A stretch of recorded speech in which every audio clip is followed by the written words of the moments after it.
Sabem, às vezes basta uma única frase para destruir por completo aquilo que passamos anos a construir. Eu estava na minha própria cozinha, de avental posto, a mexer um tacho de molho a ferver, quando ela entrou pela porta, radiante, rodeada das amigas que eu costumo chamar, em silêncio, de arpias. Riram-se todas como se eu fosse o palhaço de serviço. E foi então que Jéssica, a mulher que partilhava a minha casa, que dormia na minha cama, olhou-me nos olhos e disparou. Para de agir como se fôssemos casados. Tu não tens o direito de decidir. Imaginem isto. Na minha casa. No meio da minha cozinha. Nesse momento, senti um vazio enorme por dentro.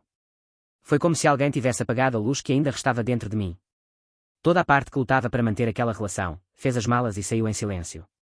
E o que ficou?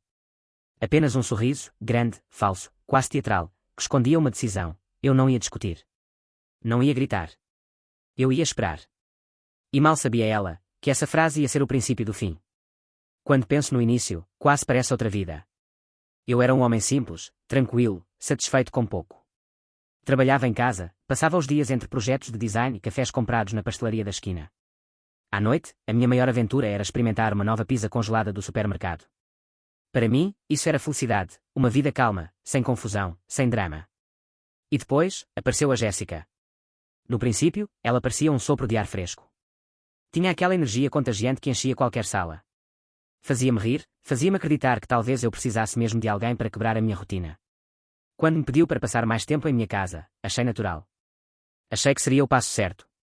Afinal, quando confiamos em alguém, partilhar o espaço é quase inevitável. E durante algumas semanas, foi bom. Ela trouxe flores, trouxe velas aromáticas, trouxe um entusiasmo que parecia dar cor às paredes. Eu acreditava, de verdade, que estávamos a construir um futuro. Mas sabem o que é mais cruel?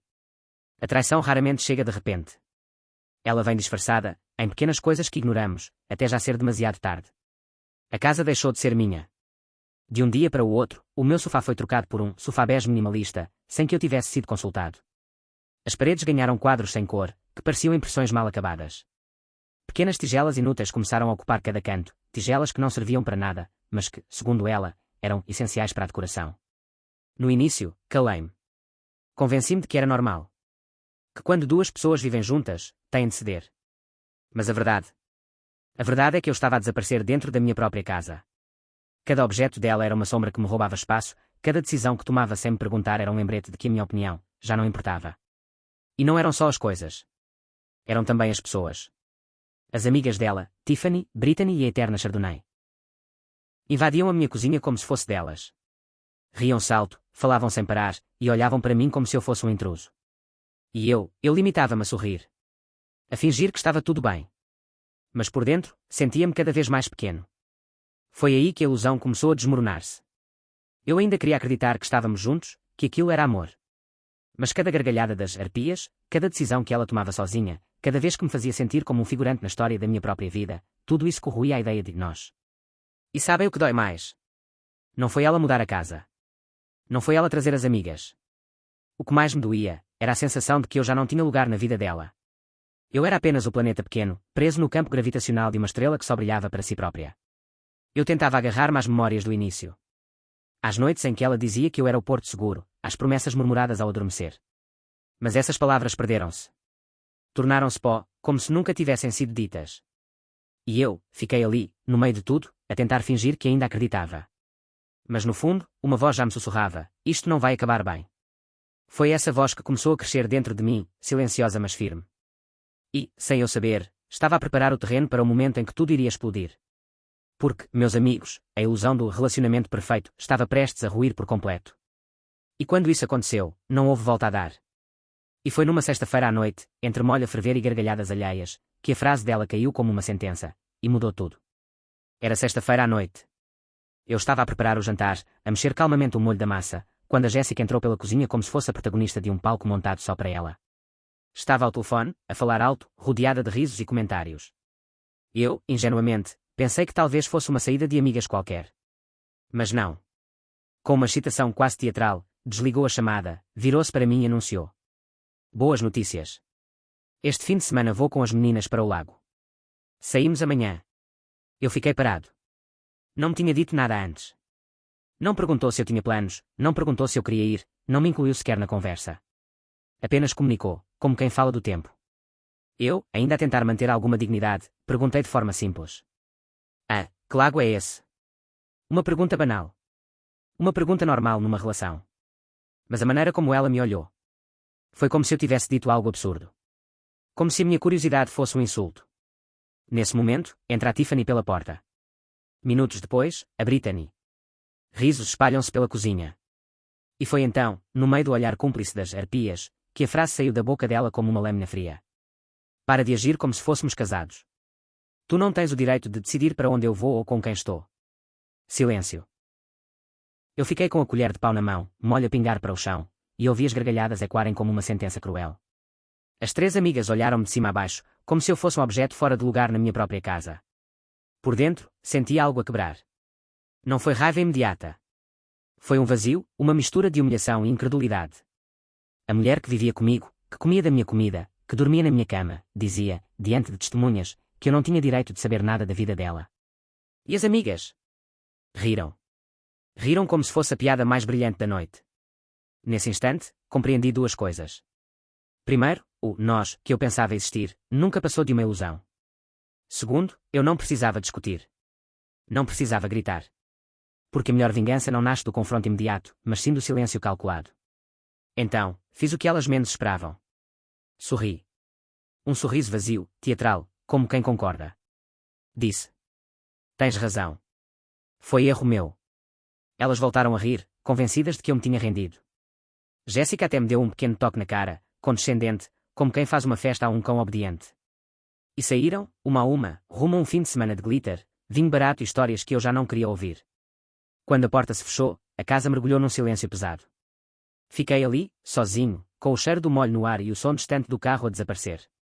E dentro de mim, algo mudou. A parte que insistia em salvar a relação já não existia. Ficou apenas a clareza. Se ela dizia que não éramos casados, se dizia que eu não tinha o direito de decidir, então, muito bem. Eu iria acreditar nela. E iria agir em conformidade. Foi nessa noite, no meio do vazio e do silêncio, que nasceu a ideia. Uma ideia simples, mas poderosa. Uma ideia que iria transformar a minha dor numa libertação. Porque, meus amigos, naquele momento, percebi que a verdadeira guerra tinha começado. E eu estava pronto para lutar sem levantar a voz. Naquela noite, depois de o carro dela desaparecer ao fundo da rua, fiquei sentado no sofá branco, aquele sofá minimalista, estéril, que nunca foi meu. Olhei em volta e percebi, com uma clareza quase dolorosa, a minha casa já não me pertencia. Cada almofada bege era um lembrete de como eu tinha deixado que alguém me apagasse. Mas se ela dizia que eu não tinha o direito de decidir, então estava na altura de recuperar esse direito. E assim nasceu a Operação Ressurreição do apartamento de solteiro. Não, não ia ser um ataque de raiva. Ia ser meticuloso, organizado, quase cirúrgico. Ia transformar a dor em ação.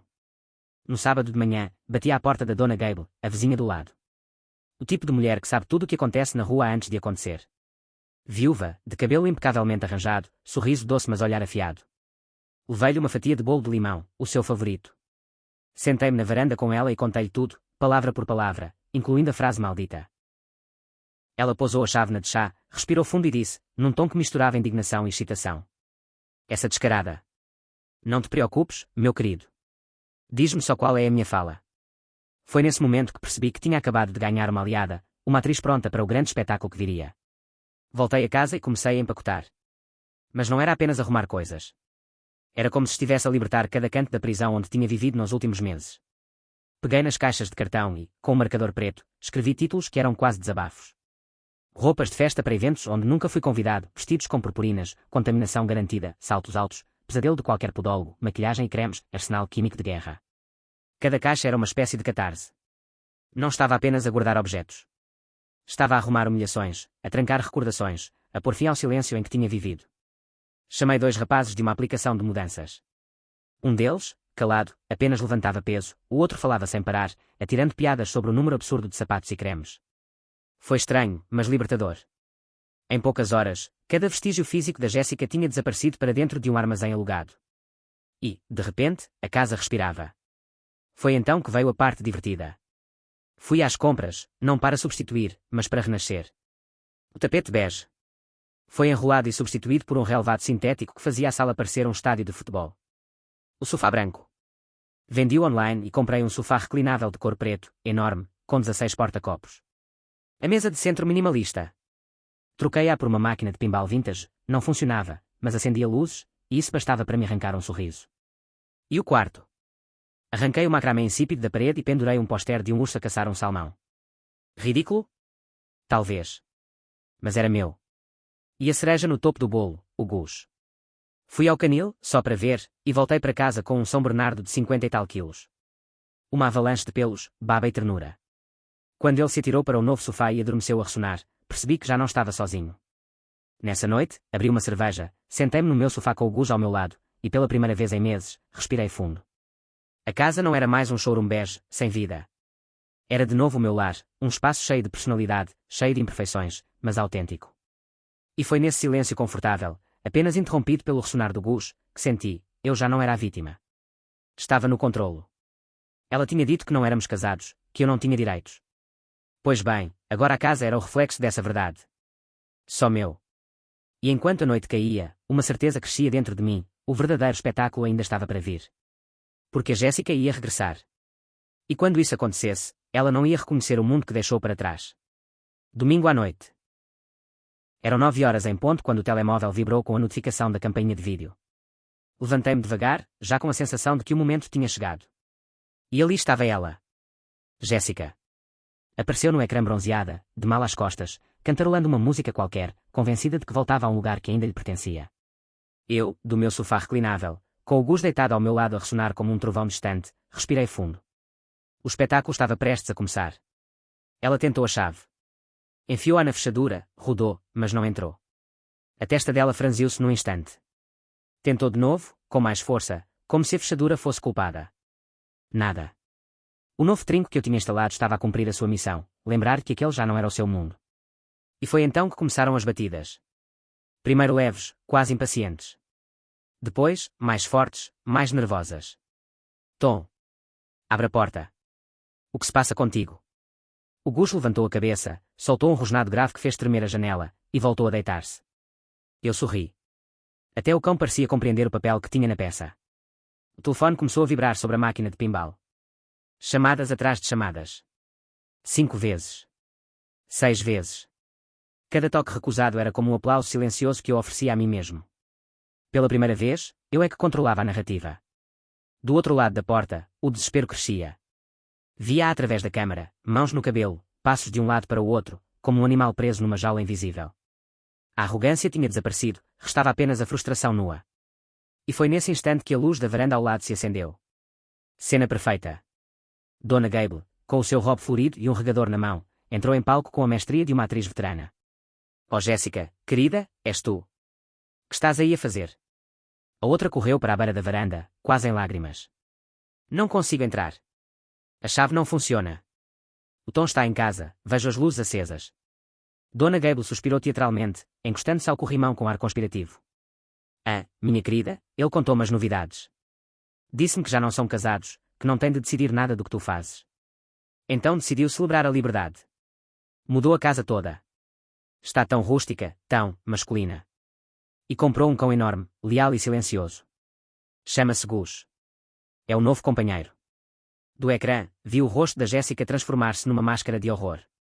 Aproximou-se da janela da sala, colou o rosto ao vidro, e o que viu deixou-a sem chão. O relevado sintético, as luzes do pinball, o sofá imenso ocupado por um São Bernardo adormecido. Um lar que já não tinha lugar para ela. Foi nesse momento que começou a gritar. Não de raiva apenas, mas de incredulidade. Era como se todo o mundo tivesse conspirado contra ela. Pegou no telemóvel, digitou mensagens furiosas em letras maiúsculas, cada notificação a cair como granizo no meu ecrã. Eu deixei acumular, e depois respondi com uma única frase. Tu disseste-me para não agir como se fôssemos casados. Disseste que eu não tinha direito de decidir nada. Tens razão. A tua vida já não é a minha. As tuas coisas estão em segurança no armazém. Aqui tens a morada e o código. Tens um mês. Boa sorte. Bloqueei o número. A câmara mostrou-me o resto. Ela a ler, a arregalar os olhos, a deixar escapar um grito puro, visceral, antes de atirar o telemóvel para o meu jardim. Foi uma explosão de fúria que se prolongou por 10 minutos, até que a Tiffany apareceu de carro para a levar. E ali, sentado no meu sofá, com o Gus a dormir no meu colo, percebi, aquela casa já não era um palco para o drama dela. Era o meu refúgio. E pela primeira vez em muito tempo, eu estava em paz. Mas, claro, ela não iria aceitar a derrota tão facilmente. E foi aí que a batalha passou para o campo que ela dominava, as redes sociais. Eu sabia que ela não ia ficar calada. Jéssica nunca aceitava perder. Não pessoalmente, não publicamente. E se já não podia entrar na minha casa, tinha de encontrar outro palco para brilhar, as redes sociais. Na manhã seguinte, começaram as publicações. Stories com músicas tristes, frases feitas retiradas de qualquer livro barato de autoajuda. É preciso saber o nosso valor. Mulheres fortes não se deixam prender por homens tóxicos. Traição dói, mas ensina. As amigas, claro, faziam coro. Tiffany, Brittany e a eterna Chardonnay encheram o Instagram de indiretas, corações partidos e olhares cúmplices. Tentavam pintar-me como o vilão da história, o namorado controlador, o homem que não conseguiu lidar com a liberdade de uma mulher independente. No início, alguns conhecidos caíram na armadilha. Comentários de pena, mensagens privadas de solidariedade. Mas eu estava calmo. Porque eu sabia uma coisa que ela não sabia, a verdade, quando bem mostrada, tem uma força demolidora. Esperei 2 dias. Deixei-a acreditar que a narrativa era dela. E então, publiquei. Um álbum. 3 fotografias. A primeira, a minha sala de estar, antes, o sofá bege, as tigelas inúteis, o vazio de uma sala que parecia a sala de espera de um dentista. Legenda, antes. A segunda, a mesma sala, agora transformada. O relevado sintético, o sofá reclinável de couro, a máquina de pinball iluminada. E, claro, o Gus, majestoso, estendido como o rei da casa. Legenda, depois. A terceira, uma selfie minha com o Gus, os dois a sorrir, ele com baba, eu com alívio. Legenda. Disseram-me que não tinha o direito de decidir. Então decidi por mim. Bem-vindos ao meu novo lar. Cardinal Liberdade, Cardinal Novo Começo. Explodiu. Amigos em comum começaram a rir, a partilhar, a comentar. Gente que antes mostrava pena dela, agora via a história completa. Já não era namorado tóxico expulsa namorada. Era mulher despreza o companheiro, e perde tudo quando ele a leva a sério. O silêncio das arpias foi quase imediato. Tiffany deixou de postar. Brittany fingiu que nunca tinha dito nada. Chardonnay desapareceu das stories. Porque, convenhamos, é difícil manter a pose de vítima quando o vilão aparece abraçado a um cão adorável e a viver a melhor vida da sua independência. Para Jéssica, o golpe foi devastador. Soube, por vizinhos e conhecidos, que ela ficou hospedada em casa da Tiffany apenas alguns dias. Rapidamente surgiram discussões. Ela não queria pagar nada, só sabia reclamar. Tiffany perdeu a paciência e expulsou-a. Resultado, voltou para a casa dos pais, numa cidade a 3 horas de distância. E mesmo lá, não se calava. Uma vez ligou-me do número de uma amiga, a acusar-me de ter arruinado a vida dela. Arruinaste-me. Por tua causa tenho de procurar emprego. Foi nesse momento que percebi, eu tinha ganho. Não porque a humilhei. Mas porque ela finalmente se confrontava com a realidade que sempre quis evitar. Houve ainda uma tentativa desesperada. Recebi uma carta de um advogado, a exigir indenização por a ter deixado sem casa. O meu advogado respondeu com calma, enviando cópias da escritura da hipoteca, do contrato de serviços, e uma pergunta simples. A Jéssica está disposta a devolver os 6 meses de renda e contas que nunca pagou. Nunca mais ouvimos falar do assunto. E eu? Eu estava bem. Cada notificação que chegava com o apoio de amigos, cada mensagem a dizer bem jogado, era uma validação silenciosa de que tinha feito a escolha certa. Mas, acima de tudo, havia algo maior. Eu já não estava preso ao peso dela. Já não era o homem pequeno no sistema solar de uma estrela egocêntrica. Eu era dono da minha vida, dono da minha casa, dono do meu silêncio. E foi aí que percebi, a queda da estrela não foi só dela. Foi também a minha ascensão. Porque às vezes, para nos encontrarmos, é preciso deixar alguém cair. Hoje, quando olho para trás, quase me parece impossível acreditar no que vivi.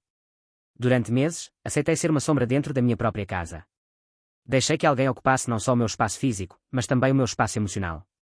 Tentei convencer-me de que aquilo era amor, quando na verdade era apenas submissão disfarçada.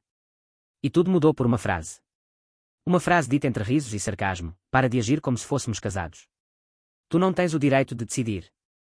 No momento em que ouvi essas palavras, pensei que era o fim. Mas não. Foi o início. O início de um processo doloroso, sim, mas também libertador.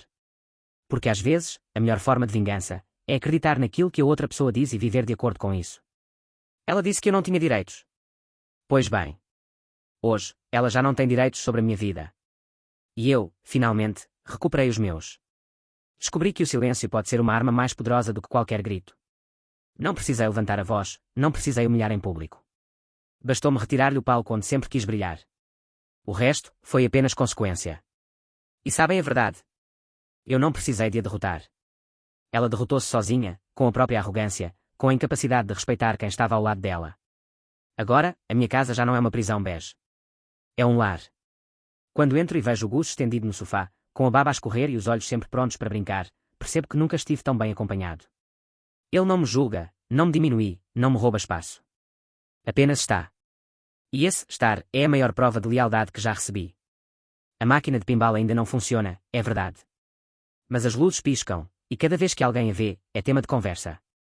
O relevado sintético continua a parecer um estádio improvisado, e cada vez que caminho descalço sobre ele, sinto uma leveza que antes não existia. Tudo isto são símbolos. Símbolos de que voltei a ser dono da minha vida. Se há algo que aprendi com toda esta história, é simples. Quando alguém nos mostra quem realmente é, devemos acreditar. Não adianta criar ilusões, nem esperar mudanças. A verdade está sempre ali, nas palavras ditas sem filtros, nos gestos que revelam mais do que 1000 desculpas. A Jéssica mostrou-me quem era. E eu, finalmente, acreditei. Ela perdeu o controle que tinha sobre mim. E eu ganhei algo muito maior, a minha liberdade. Hoje, já não vivo à sombra de ninguém. Já não sou o planeta pequeno a orbitar em torno de um sol falso. Hoje, sou o centro da minha própria vida. E isso, meus amigos, é a verdadeira liberdade. E no fim, tudo o que ficou foi isto. Um homem, uma casa, e um cão gigante a ressonar. E a certeza de que nunca mais deixarei que alguém me faça sentir pequeno dentro do meu próprio lar. V.